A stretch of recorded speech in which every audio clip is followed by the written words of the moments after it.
विष्णु पुराण मत्स्य अवतार भगवान विष्णु के प्रथम अवतार है। मछली के रूप में अवतार लेकर भगवान विष्णु ने एक आर्षि को सब प्रकार के जीव जंतु एकत्रित करने के लिए कहा और पृथ्वी जब जल में डूब रही थी तब मत्स्य अवतार में भगवान ने उस अर्षि की नाव की रक्षा की। इसके पश्चात ब्रह्मा ने पुनः जीवन का निर्माण किया। एक दूसरी मान्यता के अनुसार एक राक्षस ने जब वेदों को चुराकर सागर की अथाह गहराई में छुपा दिया, तब भगवान विष्णु ने मत्स्य रूप धारण करके वेदों को प्राप्त किया और उन्हें पुनः स्थापित किया। मत्स्य अवतार की कथा। एक बार ब्रह्मा जी की असावधानी के कारण एक बहुत बड़े दैत्य ने वेदों को चुरा लिया। उस दैत्य का नाम हयग्रीव था। वेदों को चुरा लिए जाने के कारण ज्ञान लुप्त हो गया। चारों ओर अज्ञानता का अंधकार फैल गया और पाप तथा अधर्म का बोलबाला हो गया। तब भगवान विष्णु ने धर्म की रक्षा के लिए मत्स्य रूप धारण करके हयग्रीव का वध किया और वेदों की रक्षा की। भगवान ने मत्स्य का रूप किस प्रकार धारण किया, इसकी विस्मयकारिणी कथा इस प्रकार है। कल्पांत के पूर्व एक पुण्यात्मा राजा तप कर रहा था। राजा का नाम सत्यव्रत था। सत्यव्रत पुण्यात्मा तो था ही, बड़े उदार हृदय का भी था। प्रभात का समय था, सूर्योदय हो चुका था। सत्यव्रत कृतमाला नदी में स्नान कर रहा था। उसने स्नान करने के पश्चात जब तर्पण के लिए अंजलि में जल लिया तो अंजलि में जल के साथ एक छोटी सी मछली भी आ गई। सत्यव्रत ने मछली को नदी के जल में छोड़ दिया।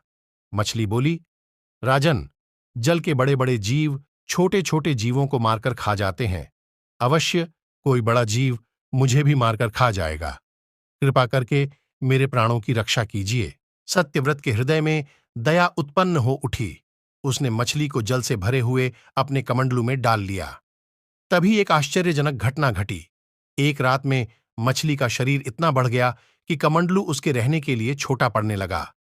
दूसरे दिन मछली सत्यव्रत से बोली, राजन, मेरे रहने के लिए कोई दूसरा स्थान ढूंढिए, क्योंकि मेरा शरीर बढ़ गया है।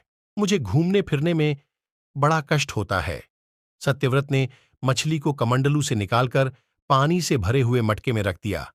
यहां भी मछली का शरीर रात भर में ही मटके में इतना बढ़ गया कि मटका भी उसके रहने के लिए छोटा पड़ गया। दूसरे दिन मछली पुनः सत्यव्रत से बोली, राजन, मेरे रहने के लिए कहीं और प्रबंध कीजिए, क्योंकि मटका भी मेरे रहने के लिए छोटा पड़ रहा है। तब सत्यव्रत ने मछली को निकालकर एक सरोवर में डाल किया, किंतु सरोवर भी मछली के लिए छोटा पड़ गया। इसके बाद सत्यव्रत ने मछली को नदी में और फिर उसके बाद समुद्र में डाल दिया। आश्चर्य! समुद्र में भी मछली का शरीर इतना अधिक बढ़ गया कि मछली के रहने के लिए वह छोटा पड़ गया। अतः मछली पुनः सत्यव्रत से बोली, राजन, यह समुद्र भी मेरे रहने के लिए उपयुक्त नहीं है। मेरे रहने की व्यवस्था कहीं और कीजिए। अब सत्यव्रत विस्मित हो उठा। उसने आज तक ऐसी मछली कभी नहीं देखी थी। वह विस्मय भरे स्वर में बोला, मेरी बुद्धि को विस्मय के सागर में डुबो देने वाले आप कौन हैं? मत्स्य रूपधारी श्रीहरि ने उत्तर दिया, राजन, हयग्रीव नामक दैत्य ने वेदों को चुरा लिया है।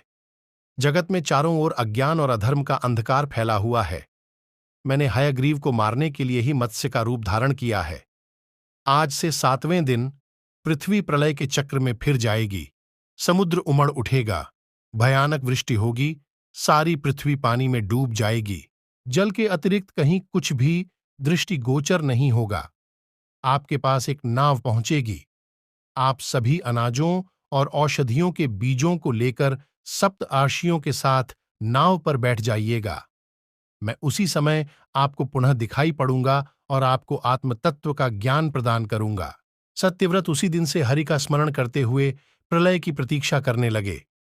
7वें दिन प्रलय का दृश्य उपस्थित हो उठा। समुद्र भी उमड़कर अपनी सीमाओं से बाहर बहने लगा। भयानक वृष्टि होने लगी। थोड़ी ही देर में सारी पृथ्वी पर जल ही जल हो गया। संपूर्ण पृथ्वी जल में समा गई। उसी समय एक नाव दिखाई पड़ी। सत्यव्रत सप्तऋषियों के साथ उस नाव पर बैठ गए। उन्होंने नाव के ऊपर संपूर्ण अनाजों और औषधियों के बीज भी भर लिए। नाव प्रलय के सागर में तैरने लगी। प्रलय के उस सागर में उस नाव के अतिरिक्त कहीं भी कुछ भी नहीं दिखाई दे रहा था। सहसा मत्स्य रूपी भगवान प्रलय के सागर में दिखाई पड़े। सत्यव्रत और सप्तऋषि गण मत्स्य रूपी भगवान की प्रार्थना करने लगे। भगवान से आत्मज्ञान पाकर सत्यव्रत का जीवन धन्य हो उठा। वे जीते जी ही जीवन मुक्त हो गए। प्रलय का प्रकोप शांत होने पर मत्स्य रूपी भगवान ने हयग्रीव को मारकर उससे वेद छीन लिए। भगवान ने ब्रह्मा जी को पुनः वेद दे दिए। इस प्रकार भगवान ने मत्स्य रूप धारण करके वेदों का उद्धार तो किया ही, साथ ही संसार के प्राणियों का भी अमित कल्याण किया।